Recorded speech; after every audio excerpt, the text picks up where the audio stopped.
You know, people kind of went to great lengths, put in a lot of effort into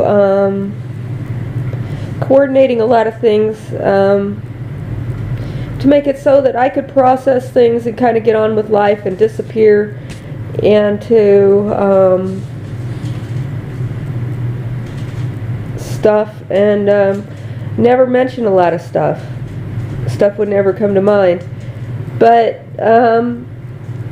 you know, people don't believe in a lot of these practices, and so they'd see me around still alive and they would tamper with the process, or they would think they had to do some sort of damage control in advance, and they would spread stories about me. And it is really hard to keep other people's secrets when they're running around telling people that you're a drug lord and a prostitute and I don't know what they're looking for in here. You know, I don't know why they're coming into my apartment and searching for things all the time. You know, I'm just sitting here thinking about this because I started feeling, you know, really bad feeling. You know, I think Flea was trying to tell me, look, they're just smoking meth, and I'm like, no, they're not. They are using the byproducts of the lab, and they're spraying them on people. They're driving around in their cars, spraying them out of their cars. They are spraying them directly on individuals. They carry them, you know, they carry stuff into the library so that if people go into, see, they're selling a lot of opiates and a lot of cocaine to people who are trying to mitigate the symptoms of being exposed to the byproducts of meth labs. And it is really hard to self-regulate these products. So especially the opiate epidemic is directly being caused by people disposing of the byproducts of their meth lab.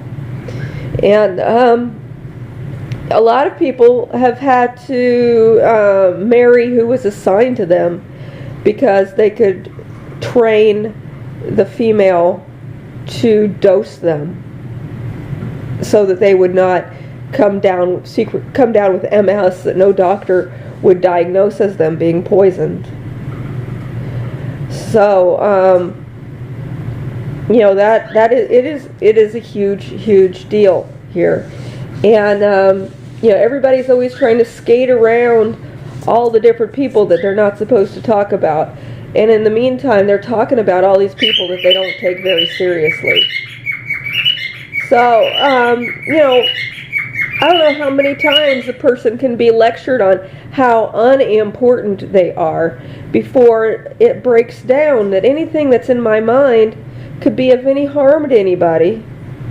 And I am needlessly torturing myself to keep it inside if it's just dumb shit, you know, and I just could talk about it and talk about it and talk about it and talk about it and talk about it and get more detailed about it and more detailed about it, because it's not going to do anything to anybody, and it makes me feel better to do so because I'm not important and I didn't see anything important and nothing important ever happened.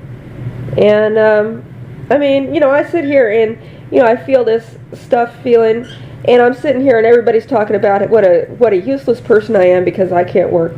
And I see a employee of BHA standing out there every single time. Maybe not every time, but like, you know, just a few minutes ago, it was Willie in his truck.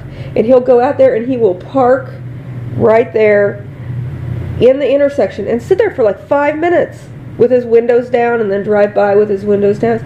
He is smoking meth or using drugs right there while on the clock, right out in the open. And he said nobody's going to tell about that. But then he comes in here and he is searching everyone, and he wants to tell about I don't even know what.